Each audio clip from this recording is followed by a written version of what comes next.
into the Okay, welcome everybody to the School Safety Subcommittee.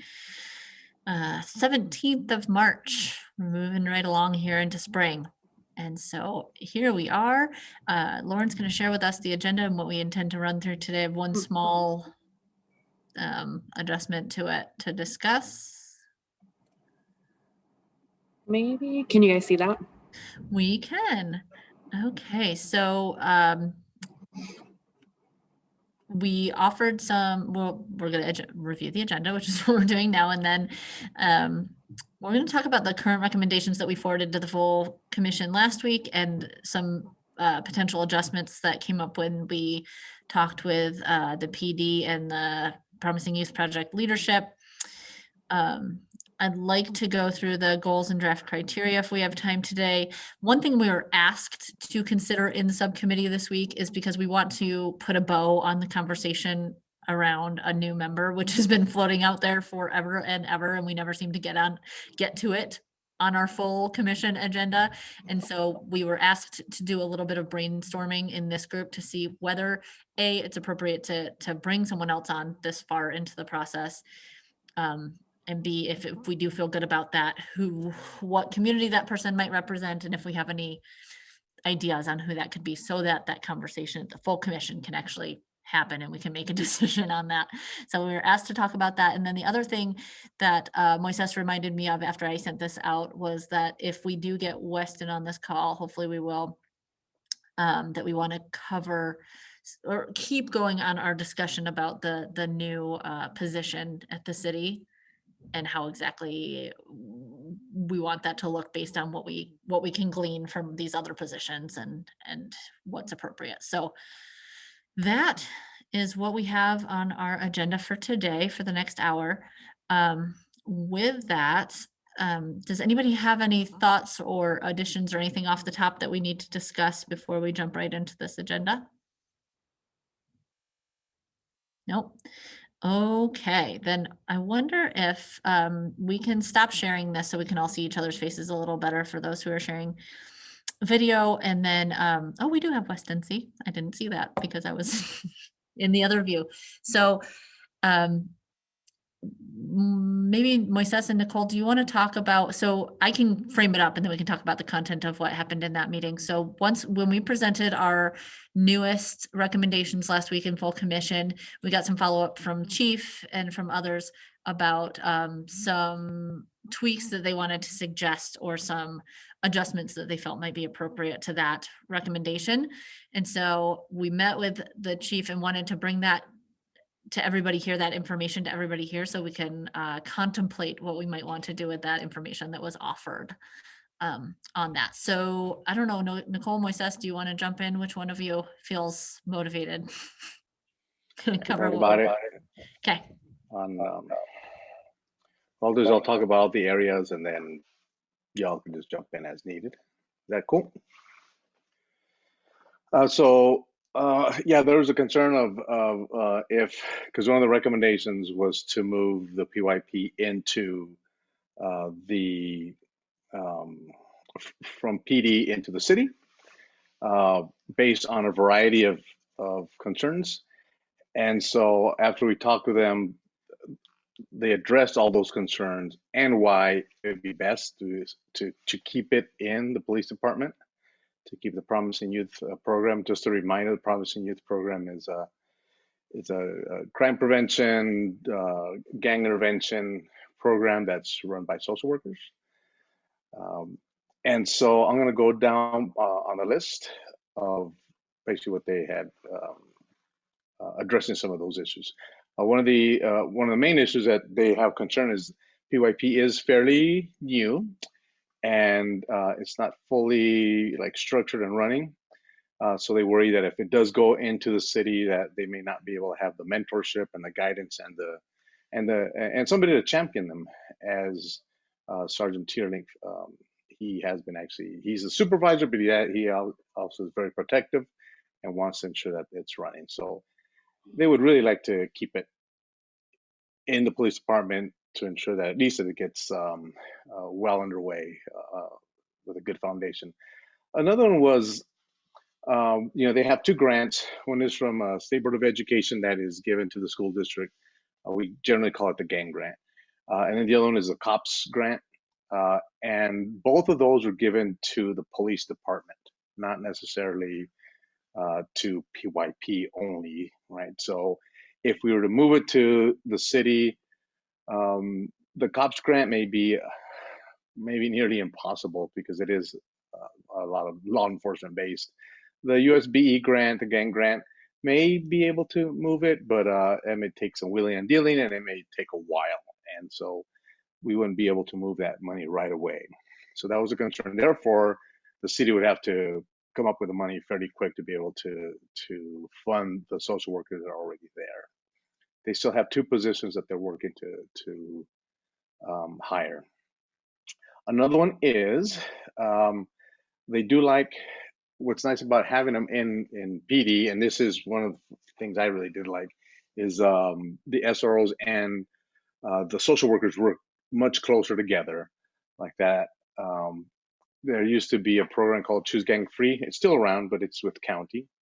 It's under the Unified Police Department, but they are also civilians, more or less the same model. They didn't work much with SROs because they weren't here in Salt Lake PD. They were, again, in county. And sometimes there's a rift, and you see that in the literature a lot with the outreach workers and police officers not working very well together. And here it's just the opposite. They actually work really well, especially because the SRO sergeant is their supervisor and are able to then maintain those relationships. So they really would like to keep that in there, especially with the SROs, so they could work closely together. And that would be very similar to the CYT team that we talked about in training, right, where officers and social workers are working together. Another is not having office space, right, at the police department. And the view is we actually don't want the social workers in the police department. We want them in the schools. And like the USBE, it is for it to be an in-school intervention. And so they're saying we're working on getting office space for the social workers to be in the schools so they could have access to all the students. They're much closer to the homes of the students as well, so they could work with families. And that made sense. Right now, only half the SROs are out in the schools anyway. So the other half, they're saying, that's where we could put the social workers in for now. Until we get our own space. And I can imagine that a lot of administrators would love to have an interventionist, somebody else being able to assist in behavioral issues with students. So I don't see that being a problem, but that's the way they were looking at it. It's like, well, actually we don't need them to go to the police department. We want them in the schools. Next is the hiring process. A lot of us are still confused on this HR piece. We were under the understanding that the police department had HR and then the city had HR, but it seems like it's now all under the city. If any of y'all have something separate from that, please clarify for us. So they're saying, that hiring process goes through the city anyway, because that's where the HR is. And so that has really nothing to do with PD. When it comes to the background checks, they feel, well, they're going to be working with kids. It's a protected population. We do kind of want that. So that's kind of like, there's nothing really we can do as police department. It is through the city anyway. There was kind of a changeover time, a transition time where things were kind of moving a little bit slow, but they feel they've caught up and they understand now as these applications are coming. They feel confident that they'll go through much faster. The last ones that they were able to hire was a much smoother process. My understanding, the one thing I would add to that I think I heard them say is it's the same department, but that the requirements are different. The requirements under PD for background checks are more stringent. They still do require that home visit, which I think is not required on the city side. It's performed by the same department. I think you're right, Moises, but I think the requirements are different for a PD hire versus a city employee hire. That was what I understood. Yes, and that's where I think Sergeant Tierney was saying, but we want that. We want that higher because they are working with a protected population, which is our youth. I think that's one area maybe we could talk and ask if, because you know, I mean, if you're going to work in a school, you're going to have a background check anyway. But I think that's a different level than PD, working at school versus working at the police department. And then we asked if they were, well, actually, I'll get to that one in just a bit. The issue of having SROs be part of the summer program, you know, that was kind of a bummer for SROs are saying, man, we wish we could do that. It's based on seniority and they only pick one or two, maybe three, and so the rest of us go out to patrol or work in property crimes or whatever. Should it be nice that we've been building these relationships for 9 months and we're trying to get these kids in a good place, and then poof, you know, we don't get to go. Some of the kids then won't go because hey, my SRO, my mentor kind of thing isn't going, so I'm not going, and then we'll see the deep dive from those kids.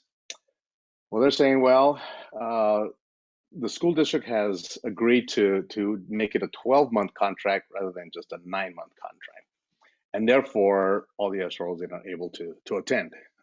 Since now it's a 12, they're getting paid through the school for that piece, so great. So they're addressing all these issues. I asked Cheerlink about that. He wasn't sure that was the case yet, so I think this is a new policy that kicked in. So we should probably follow up on that, make sure that that is legit, so like that, yeah, all the SROs could go and continue that working relationship with those youth. The Jisco Waters program, the Community Connection Center, there's some thought of maybe eventually putting it under the CCC. That program is also where they have law enforcement working with social workers. They have like the host program in there that works with homeless youth. CIT's under there as well. So it's very similar, right? Law enforcement with social workers, except this one would be specific for youth and also gang involved youth. So that's kind of in the process, but they're not ready to make that jump yet. Again, they really want the PYP to have the foundation and be much more solidified before they move it into that program, because that one's running a lot more smoother, and they want to protect and make sure it's running smooth.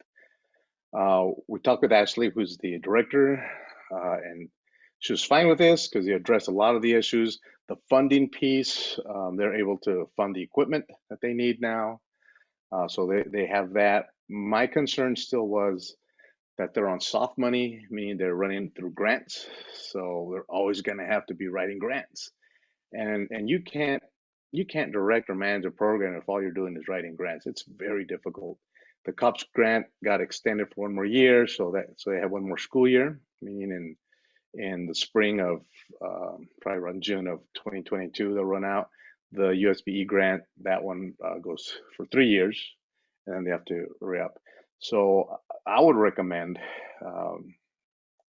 in my view, for us to think about funding those positions once that funding source runs out, for some of that money that's been put off to the side to be able to bring in and support that group, because there's nothing worse. I've worked a lot with youth, especially in juvenile justice, and for them to have, you know, a social worker or an advocate, something like that there, and then all of a sudden, boom, funding's gone, they're gone, and all of a sudden they bring in another one, and then they bring another one, and you don't build relationship that way. All they start saying, oh, you're just the guy that's here because they pay you to be here. You don't care about me. So for me to have that sustainability would be great to be able to fund that program. So it seems like everything got addressed.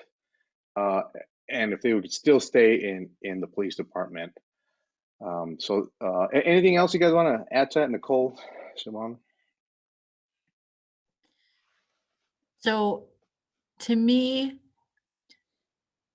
I have a bunch of questions about kind of because this is an interesting dynamic we haven't run into in previous, as we've presented draft things in the past. This one we presented as final, and then we received this request to come in and talk about it, which I think at least what it seems is anything we present does get taken seriously very quickly, that people are watching and people are pulling it into their little consideration and saying, oh gosh, okay, so if this does become a final recommendation, what do we have to do? So to me, that feels like a very positive thing, that people are watching it so closely. And like, we talked about the MOU, and immediately like there were emails being bantied about when does it expire and how do we move it on? And so to me, that's very good. In this case, it felt it had a different quality this time. I mean, first of all, we rushed to try and get this one out a little faster than we have others. So certainly the iterative process, I think, is fine to make things really to make the recommendations really appropriate. But I'm just curious if there are areas where we want to push back. So for me, there was one or two spots within that. I think it all felt very positive, like, hey, we're addressing this and here's where this is. But to me, the one of the subtexts in particular that I wanted to test out with this group a little bit was when they talked about the ability for the SROs and the staff from Promising Youth Project, their ability to collaborate would suffer if they went to the city. And I wonder, this is something we've heard a few times, and it sounds like it's pretty common in PD work where there's a separation between civilians and sworn officers. So I wonder if that's an extension of that, because it seems odd to me that they wouldn't be, we all are in very different places and we seem to be collaborating just fine. And so that felt, I mean, it's not ideal, right? We're on Zoom. Love to meet you all in person someday. But I think you see what I'm saying. Like that part felt a little bit like, to me. So I'm wondering if there's any of these, as Moises described them, or Nicole, who was actually there, and Rogelio was there, but he's not present. So anything that felt a little off to you, areas where you think we need to say, we're not just going to take this and adjust our recommendations based solely on what we heard from PD. Are there other things we want to think critically about or adjust? Because what we talked about when we left that meeting is, hey, we still want to memorialize a bunch of these things, because it sounds like they're saying this is in process, this is in process. So we just want to put that in writing and say, hey, we've been told that X is in process. So there's still something out there in the ether that hopefully will continue to put the pressure on to continue moving this forward and not just have these recommendations fall away. But I guess I'd also be really interested in hearing from the officers in the room if this rings true, if this feels right based on your experience of the PD and the SRO program.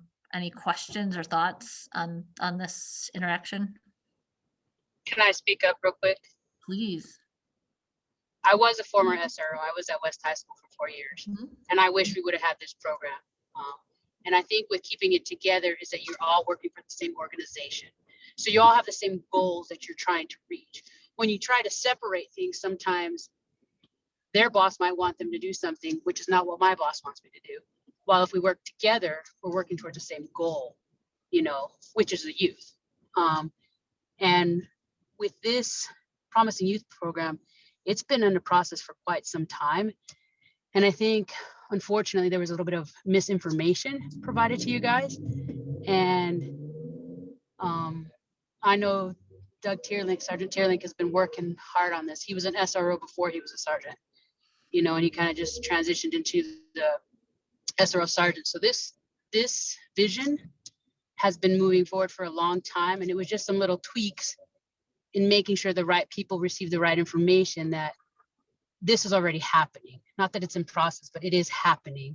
And I think some of that didn't carry over. You know how sometimes as a supervisor, it doesn't always get down to where it needs to be.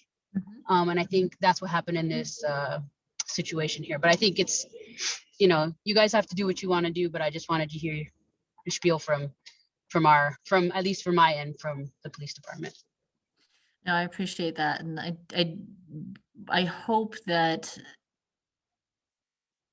I hope that we can still, my hope is to make sure that we can still adjust this recommendation to make sure sustainable and important changes still occur in the program. It sounds like a lot of them were already, yeah, like you mentioned, Yvette, that a lot of them were already in process and we didn't know that. So that was great to know. But I think there's, if the group is still feels like this is an important thing to push, I wonder if we do just switch from recommendation to sort of memorializing the conversation in a way to say, hey, here was the concern from the group. And here's our understanding of the path to resolution or the resolution that's in place at the police department to make that change happen, or whatever that might be. Moises, you look confused, or Yeah, I don't know why we can't just say these are still our recommendations. Some they're already in process. Some are going to be new, like again, if we can fund them instead of soft money. And I thought they are being memorialized and they're coming from our recommendations, and therefore it's still being pushed and not forgotten. I would just be fine with them. These are our recommendations, and move from there. I don't understand why we'd have to move it to just I mean, we can keep document. them worded as recommendations and just include some of the information that we got from that back and forth, so that there's kind of an acknowledgement of what the intent was, at least to me. And it sounds like, Yvette, maybe you feel like they're a little further along, but at least in that conversation, it sounded like some of those things were, hey, here's what we plan to do, or here's what we're working on. So just to make sure that the water meets the end of the road for whatever's still in process. That I mean, felt, just like in the training recommendation, we gave the CIT training recommendation. Some of that's already in process. Some of it was already said, yeah, this is what we're going to do. I'm glad you guys are recommending it based on the conversation. Chief said, okay, let's do it. Chief Doubt just jumped on it, but we still gave a recommendation to do it. So I think we could still do the same here. so to save time in this meeting, I will adjust them and then do what we did last time. We can do a little wordsmithing on email if that works, to make sure that we're still good. The one thing I do want some group conversation on, and Weston, maybe you'll be a good resource for this, but where do we suggest that long-term funding should come from? Or, I mean, certainly the shift from soft money to ongoing money is something we want to keep in there, but do we have a suggestion about where that's, based on what we've learned so far, where that should, before we said general fund, because we were saying, let's move it over to the city and get them into a budget. If they're going to stay at PD, are we saying that should be part of the PD budget after that COPS grant runs out? Is that the right thing? Okay.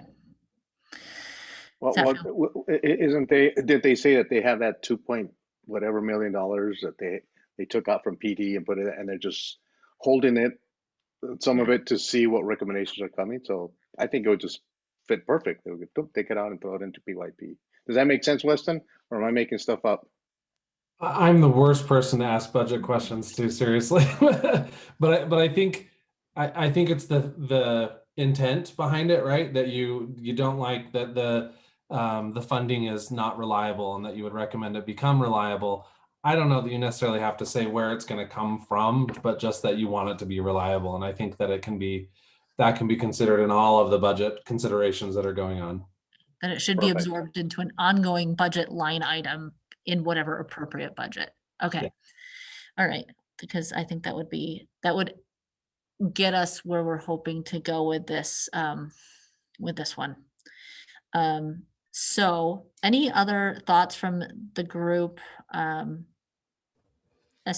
I do have a follow-up question. Okay. When Ashley was here last time and we had, talked with her, she did say that she felt that their program was not valued. And I think that I wanted to know if there was a follow-up to that, because that says a lot about why they would like to move. And she didn't feel like that it was just a budget issue. It was also an issue of whether or not there was priority given to this, and if it was something that was actually valued. So I just wanted to follow up to see if that discussion happened, or was there a conversation around that when you all met? Not specifically that I noticed, but I can see how just based on what we're talking about, I can see how she would feel that way if you're not given an office and you're not given the supplies you need and things like that. And it sounds like we're on our way to remedying those things, but certainly that could feel that way. So Is there something we want to put in our recommendations that might work towards shifting that, or what's your thought, Moises? So I did talk to Ashley afterwards. I talked to Chair and Ashley afterwards to ensure that if she was okay, you know, she's running the program, so we should probably get her feedback.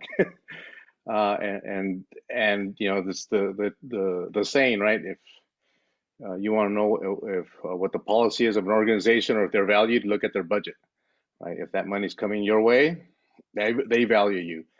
And so a big part of it is that yes, she was, you know, was inclined to get as much money as she could, but now she feels, oh, okay, we got the stuff, we're getting the stuff that we need to actually run the program and help our community and address these issues with our youth. So I feel okay with it. So I wanted to hear that from her as well. So, and to bring that on. So thanks, Ana Pesci, for bringing that up, because I did want to make sure that y'all heard that I did check it with her. She's fine with it now, especially if we could make this a long-term commitment, not just, you know, keep on trying to get that money.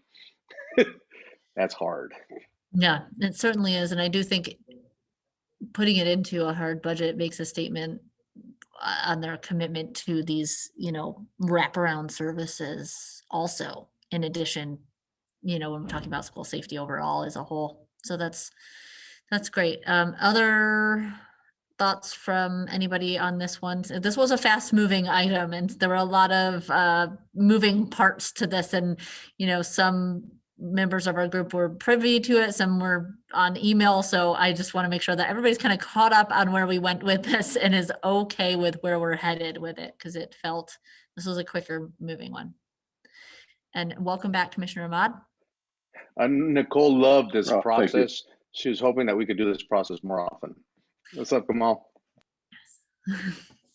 Hey, how's it going?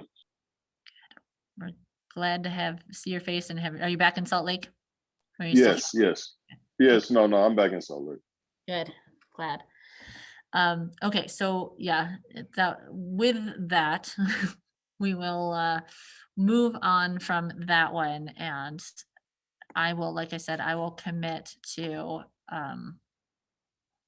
rewording that and seeing if we can get it back to a place where we can resubmit to the full commission. I mean, they committed to moving forward, so I guess, Lauren, we may have to check with Cindy Lou on like what the right path is, since basically they already said move it forward, but now it's changed. And so whether I assume we should at least circulate it to the full commission, if not like have to bring it into a meeting verbally. I just don't know what that's unprecedented just yet. So if we could double check on that one, that would be awesome. Yep, So will do. go ahead. Just for the sake of time, to make sure we get to everything, I want to make sure while we have Weston here, we can talk about our recommendation around the FTE, because we didn't have a ton of time to talk about that in our last meeting, and I don't want to cheat that one again, so that we can hopefully pull that one forward to a final recommendation as soon as we can. So to recap for everybody, and for the officers who may not have been here when we talked about this initially, there used to be an FTE under previous administrations that was solely dedicated to equity and education. Was that the title, Nicole, or am I getting it wrong? Yikes. It was Andy Doan's position. Andy That's all Doan's I remember position, it as. I think, Weston, you provided the real name at some point, and I can't remember what it was, but there was a position that was in the mayor's office that was dedicated to Senior Advisor for Education. Senior Advisor for Education. Thank you. And so we put that in our draft recommendations, but we have since seen that there is a chief equity officer being hired at the city, and that we also learned from Weston that he actually absorbed those responsibilities instead of keeping that position as a standalone position. Weston absorbed those responsibilities that Andy Doan had. And so just a conversation around the intent of that, and is the intent being met by the existing positions that are out there or being about to be out there, or do we still want this position in some other way. So Nicole, this is one that you felt strongly about. Do you want to kind of talk about this a little bit? Yeah, I can talk about it. So I had, I've had conversations with Angie even before the election and when it was in the middle of Mayor Biskupski's tenure, because the school to prison pipeline is something that is near and dear to my heart. So I've had ongoing discussions with her about this over quite some time. And when I learned that her job was, that position was being absorbed into Weston's current position, I just could not imagine Weston could get all that done. I mean, it's a lot, and Weston's got a lot on his plate. And this is, please do not take this as an indictment on you, Weston. You're amazing. She's saying you but can't handle that workload. That's what she's no one can handle that workload. No one. Please don't tiptoe around it. I've nothing taken personally, of course. Yeah, no, it's a lot.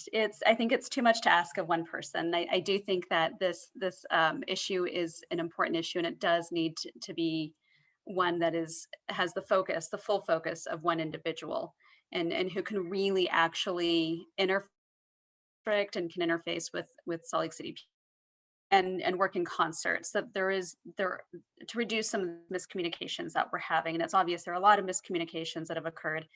It's never helpful to have anyone play telephone. So having someone who can interface with all three agencies, all three entities, I think is going to be incredibly important if we're going to make any sort of progress on this issue.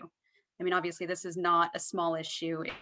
I'm not going to say, what kind of issue, because to everyone their issues are major. So it's not a small insular issue that can be handled by one person in addition to other responsibilities. It does need to be a full-time employee. Separate from Weston. I want to ask some of the SROs and maybe those who maybe Yvette, you're a good person to talk about this, but did SROs hear much from Angie Doan? Like I'm trying to figure out, like we kind of touched on this for a second last time, is like if this person is an employee of the city, but they're trying to have, change outcomes for the, school district and other things, like, is that the right place to put this person to make sure that they can have the most efficacy? So I guess I'm curious if any of the SROs in the room had interaction with that person who was in the role in previous years, those of you who've been here a little longer and can offer any opinions. So I was an SRO still at Highland when she got put into that position. And then they asked if she would do ride-alongs and whatnot. So I think she came around once in a great while. But as far as like a regular basis, I really didn't see much of her. I saw her at a conference meeting and then the ride-along and maybe one other time. So literally less than a handful. Okay. That I was able to communicate or talk with her about stuff other than emails if I had to reach out to her. And the follow-up question I would ask to that is, regardless of your interactions with an individual person, when you think about the communications between the school district, the police department, the city, like in trying to make forward motion on issues of school safety and outcomes for children of color, which is what we're focused on, are there communication gaps, or are there, I mean, I know from Angie's perspective, there certainly were, and she was working on a lot of things, but just for those of you who are in the trenches and working on that, do you see, communication gaps or issues in that the collaboration coordination between the organizations that need to be shored up? I think it's harder to gather intel and talk to each other and have meetings in a sense with Angie, because with Ashley being at the department, when we had squad meetings, it was easy to all sit down together and talk, and it was easier to gather meetings because I think Angie wasn't available all the time, and with Ashley's office literally being at the department, it was a lot easier for us to meet over there because we're spread out throughout the city, whereas she was kind of the central point along with Sergeant Tierlink's office. It was easier to collaborate and have meetings and discuss stuff to help with the school issues and whatnot. Okay. Other thoughts on this? I mean, I know that, can you give us maybe a few more examples, Nicole, of the things that Angie felt like, maybe the top 3 things that she felt like were really like balls she was carrying? I don't know, 3 is an arbitrary number. I came up with, don't feel pressure to hit 3, but just those things that she felt like she was carrying, the balls she was pushing forward that we want to keep pushing Yeah, forward the position that the big one, and I don't have my notes with me, but I did take some pretty detailed notes from my conversation with her, the one that the virtual one we had with her. Mhm. The biggest one was that MOU and making sure it was implemented. That was, I think, the biggest one. She said it took, I mean, it was a while. I don't quote me on this, but I want to say it was about a year is what it took in negotiations to finally get it nailed down. And it was like herding cats, if not worse. Like it was a handful. It was a job and a half for her, for sure. And making sure that it's implemented. And what I would foresee is I would want a, this is my pie in the sky unicorn dreams sort of wish for this FTE, but and I know it may not be feasible, and maybe it needs to have 2 people, maybe it needs to be housed under PD, maybe it needs to be housed under the school district, but I really don't care where, just as long as we have someone who can interface on a regular basis with law enforcement, like be at the staffings, can interface on a regular basis with the school district, like attend their meetings on Tuesdays, and work with the city on making sure that that MOU is implemented. Like the quarterly meetings on the oversight committee, that the MOU, where right now it's only twice a year, but they want to make it more. Maybe have them be an integral part of that. Make sure that it's implemented correctly and it's moving forward. So- That's kind of what I would like to see, and make sure that MOU is updated every year. So thinking about this, I just wonder if we would couch it as something more of like a convener role, where this person's not necessarily a decision maker, because that person won't be in the position to make decisions for the school if they're housed in the mayor's office, but have them be more of a convener of process to say, hey, here's what's outlined in the MOU. We're going to make sure that that's happening. Sort of when we've talked about the MOU lacking some teeth, maybe this person becomes the enforcer. or some sort of the person that makes sure that the things that are outlined in the MOU are actually occurring. I don't know. I'm just trying to verbalize what I think I'm hearing, and I'm looking for reactions from the group. Weston, you are allowed to talk. We allow that here. And so I know this is something that you are matriculating in, and we want to hear from you and others.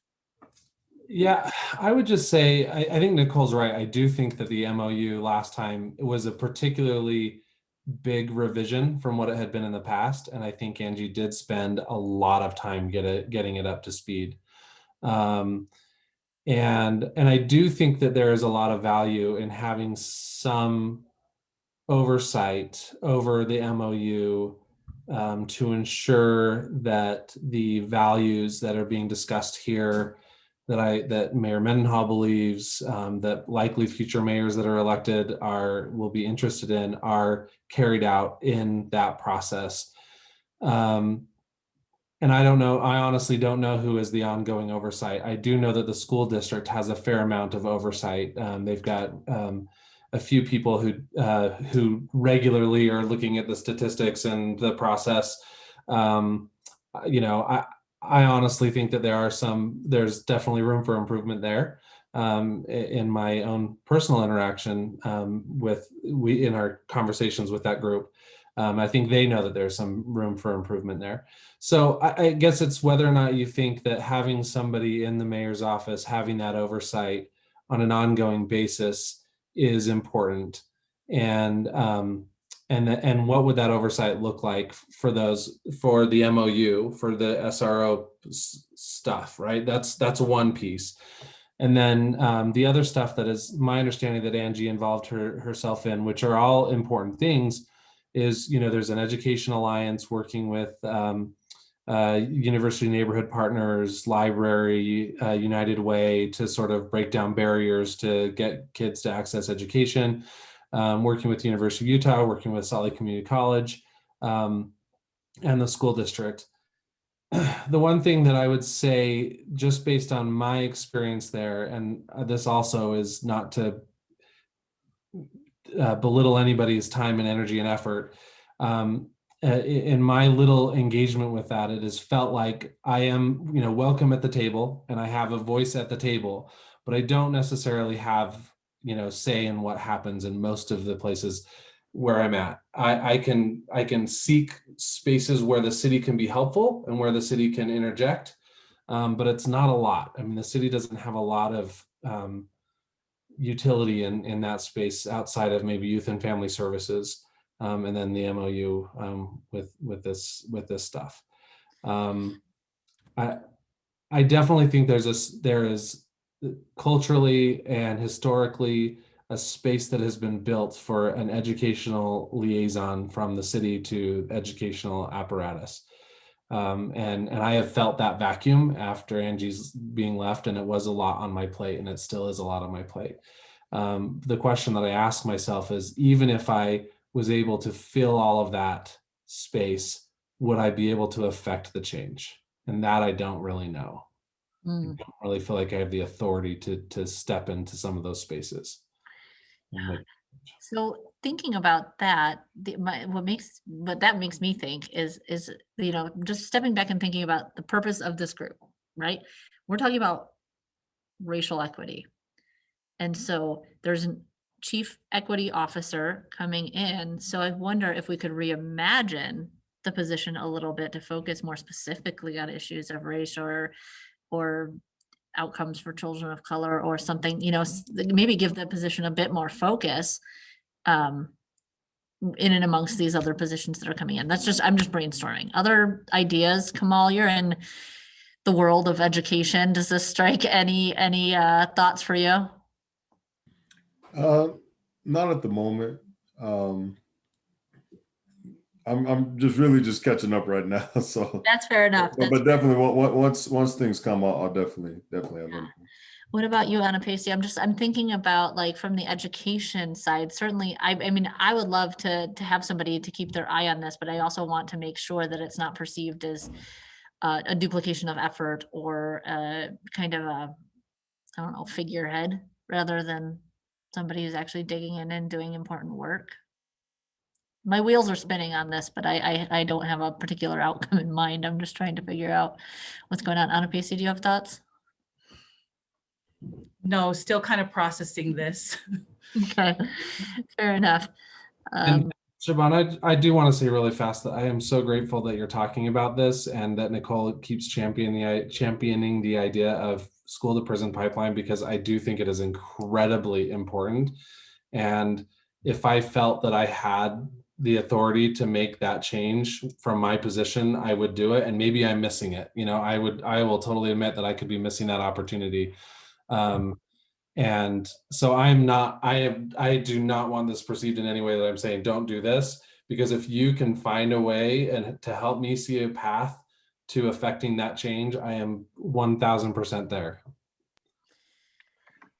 Siobhan, instead of us seeing this as a position that has teeth and some kind of power, I would see this more as a position that provides support and could provide either resources, whether it's direct or not, or connections, referrals, to ensure that our children, with us specifically, it'd be students of color, but for all our children to be successful in education.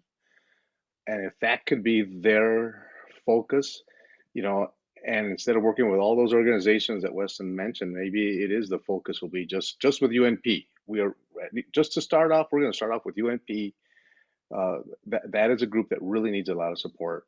And what us as a city can we do to provide that support, with the understanding is that you guys do what you do. The MOU is part of that, right? The MOU is a way to ensure that our children are successful. And for me, I don't see it again as a teeth, like, hey, you guys better do this, you guys better not do that. It's, oh, hey, I can convene the meeting. Let me do that if you guys don't have time, because right now that oversight committee is not being done as regular as it should be, because there's not a person that just does that. They're doing a zillion and one things, and it's like, oh, that's right, I got to do that too. So somebody that can really just focus on that. What are all the educational goals that we want for our youth? And what is it that we can do to support that? Not to, you guys better do this or else, but Yeah. How can I, Well, what can I bring to you? And I think that's what we're saying is it's not really like punishment, Teeth. It's more effectiveness. How can they be effective? How can they be listened to? Because I know I do recall that was one of Angie's kind of frustrations is she kind of had to fight her way to get in and to be a part of the conversation. I think she even struggled to get a seat at the table. Even is kind of the impression I got from her, is that was just a struggle for her to even get there. And then having her voice heard was just a whole other sort of struggle. So yeah, I like the support. Envisioning this FTE would be someone who could run those quarterly meetings, because I know Dr. Buendia, it's currently on her list of to-dos, and I mean she's booked full, she's booked solid too, and I know that was a frustration for her because she wants to see it happen more often, but she just does not have capacity to do it. And that's why I'm kind of thinking we have this new FTE be able to do some of these things, support the school district, support Salt Lake City PD, support the SROs, support the city in being able to implement the MOU, to be able to negotiate the MOU. It'd be a very multifaceted sort of person. I don't know who would do it. That's a good The fact question. is, Mayor Mendenhall's been in the office now a year. So, I mean, with the change in administration, as we see, for right now, this person would only exist for 3 years Right. at the will of whomever the next mayor is. I mean, so I wonder, because the other piece that comes to mind is all this legislation Mhm. that we just saw, and a lot of it's statewide focused, clearly. And so, like, to bring some of that to bear on the Salt Lake specific audience, to look at all of that legislation and say, okay, how does that change things for us? What do we need to put in place? What do we need to adjust based on these things, that these new bits of legislation that are coming through? How do we put the Salt Lake lens on that? Because as we've observed with all the things we've seen, Salt Lake is distinct from the rest of the state in the issues we experience, the cross-section of BIPOC populations we have, et cetera.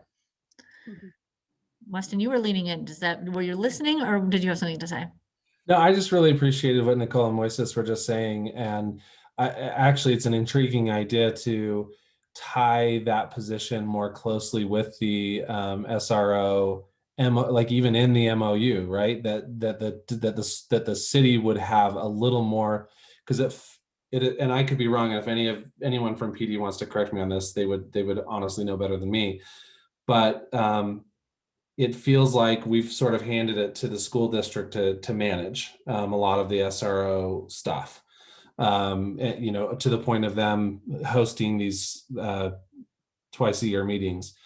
So maybe it is pulling that back a little bit, if we think that it is better for the city to have that oversight and control.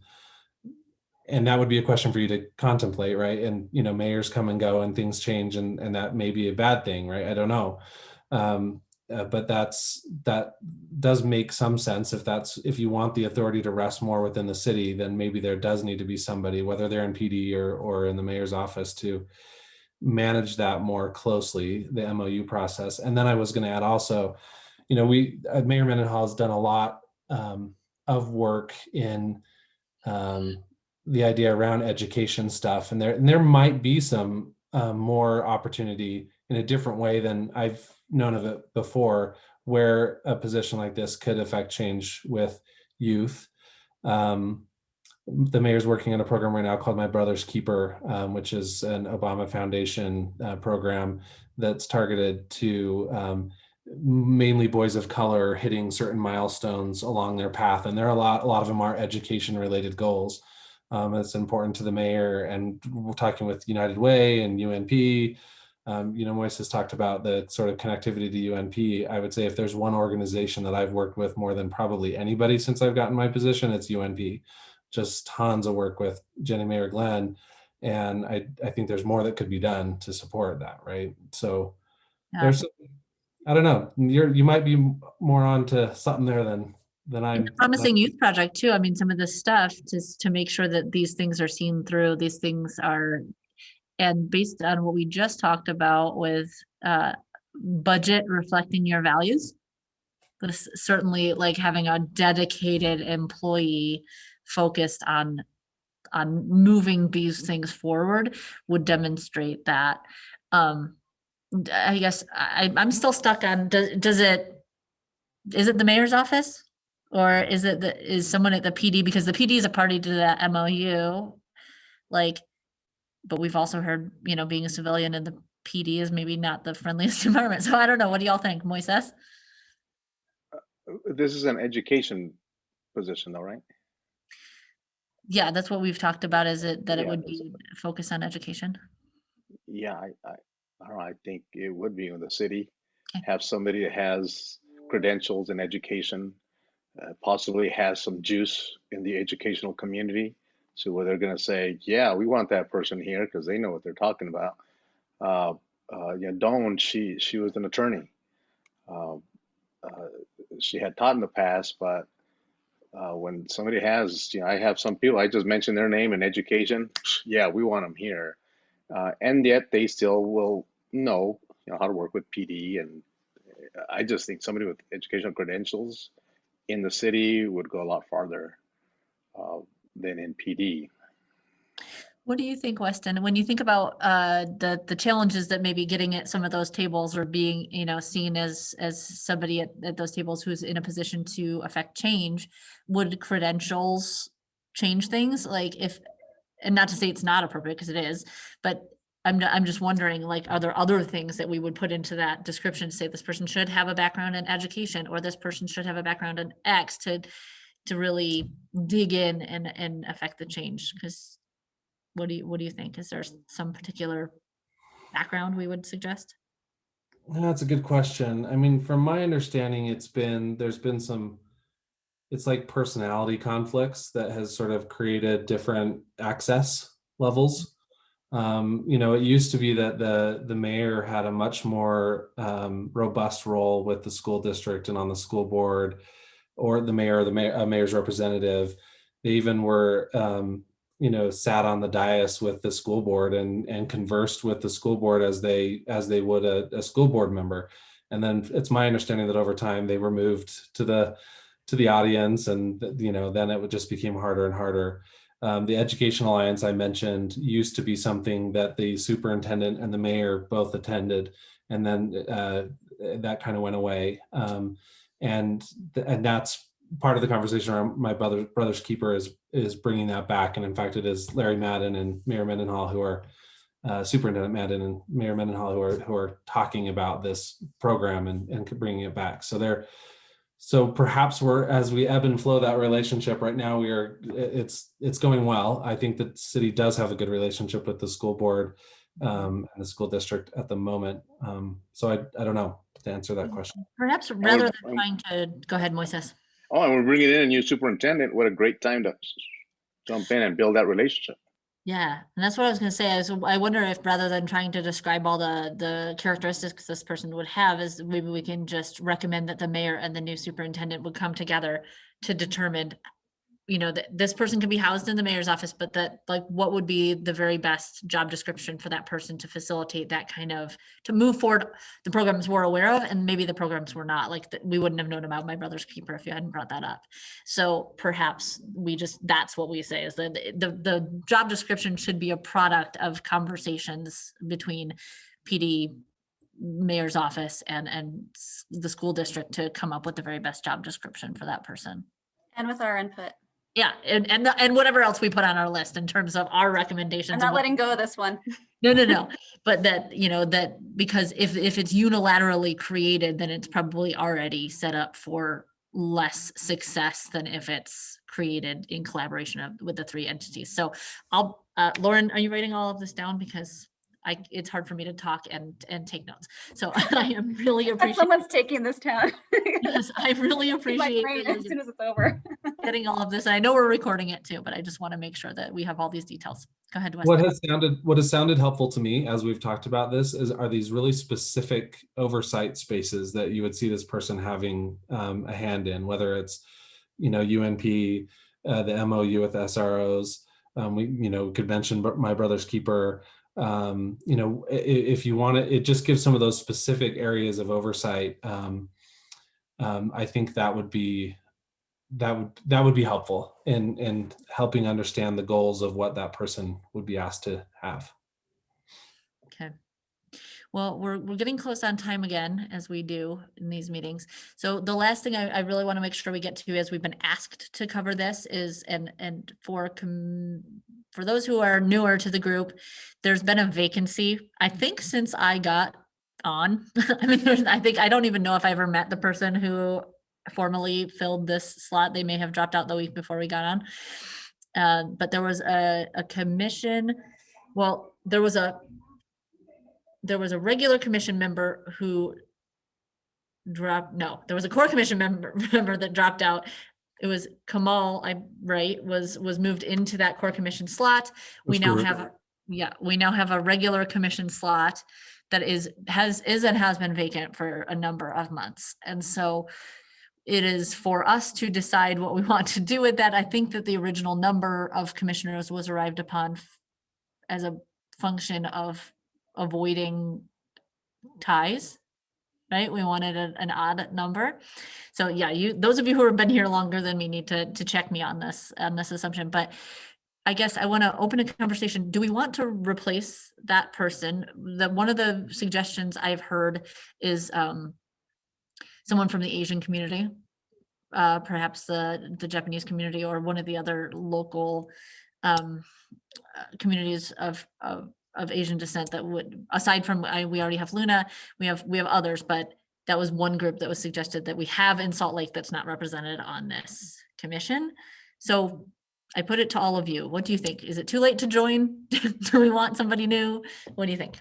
Yeah, the reason they brought it up, I think, is because of the recent attacks that have been going on with our Asian communities nationwide.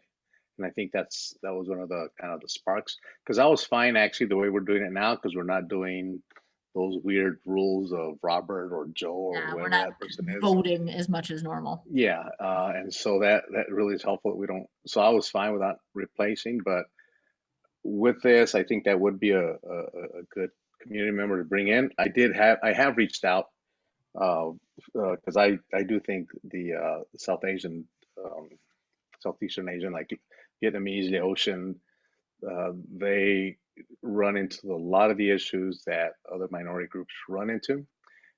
And one of the issues that they have is that this model minority that, hey, we're Asian, we're perfect, we don't have any problems, and they're like, we do, and we need resources to address those issues as well. And then now with this thing going on, we'd like to have that word out too. So I have reached out to somebody. He himself is way too high, kind of like what we talked about with this other woman. But so he's going to look into somebody in the community that would be willing and have time to participate. So I could give you a name eventually, but at least I have that. But I don't know if Nicole or somebody else had other folks in mind. I mean, I haven't talked to anyone specifically. I mean, in part because it's hard. I mean, most of the people that I work with, you know, are at the law school or the university, and we want to, or, you know, are on higher end commissions, statewide commissions. So I wanted to be some a little more grassroots. And the only person that I've really thought of are both attorneys, obviously, because that's who I run with. One is not Asian. She's a public defender, Melinda D. She's fantastic. She's not Asian. She's Native, which, I mean, she's wonderful. She's an amazing attorney. She's super smart. She's capable. And the other one is Emily Iwasaki. She's with the Child Protection Division for the state. Neither of them are, I mean, I think Melinda's more grassroots than I think Emily could be, but Emily is of Japanese descent and is very much connected with that community. But those are the only two that I had really given any sort of thought to. I thought we had quotas on the amount of attorneys we can have in this. We only have one, right? I'm the only one. I am alone here. That's enough. I need backup. I don't think anyone else is here. Yeah. I always get the attorney questions. Josh is an attorney. You could request to switch to a facilitator if you want. Josh is an attorney? Yeah, he works for the Langdon Group. He does not practice law, okay. But he has. That's why he got the JD though, huh? Okay, that's why he talking gets. to many. Well, I mean, he's passed the bar. He practiced for a number of years, but does what we do now. But All of that said, I'm looking at the other squares that aren't lighting up, the rest of you. And does anybody have an opinion, I guess an alternate opinion to offer? Does anybody think that it's not appropriate to fill this slot at this time? Or would anybody offer a different skill set or a different community that needs representation in this group? I would support someone from the Asian community. I really think that violence is missing, especially with the Asian hate crime that is going on. I would really like to hear from someone. And then also just following up with Moises, we're really not following Robert's rules either. So that hasn't really impacted us so far, but I still feel like we need someone from the Asian community. Okay. All right. So if I just put together an email to Coletta and the powers that be and just say, hey, school safety subcommittee is supportive of having that seat being filled by someone from the Asian community. Potential names are forthcoming if that's the will of the full commission to move forward. I am hearing no dissent. So I want to make sure that if there is any, I can record it. I see Anna Pesci, you have a thumbs up, which I love. So awesome. Then I will send an email and copy all of you. Kamal is also in favor. So we'll do that and we'll see where the full commission comes out on that. But that was our homework for today, was to make sure that we discuss that here so that we don't keep deferring that in the full commission meeting, because we didn't want to just have it be an open, untied loose end. So that's where we're at. And so with that, just to recap, I will send out the reworded version again, I only do it for your reaction. It is yours to build, but I will take the first stab at it to make sure that we have something to react to, because I know I'm better at that, editing other people's stuff.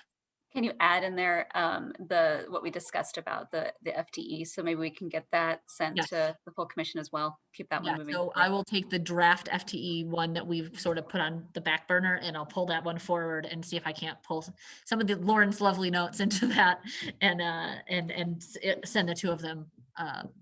It seemed that most people wanted to track changes and send back to me, which is fine. But I will still do both. I'll still put, it's not a problem to just drop it into Google Drive for those of you who are so inclined.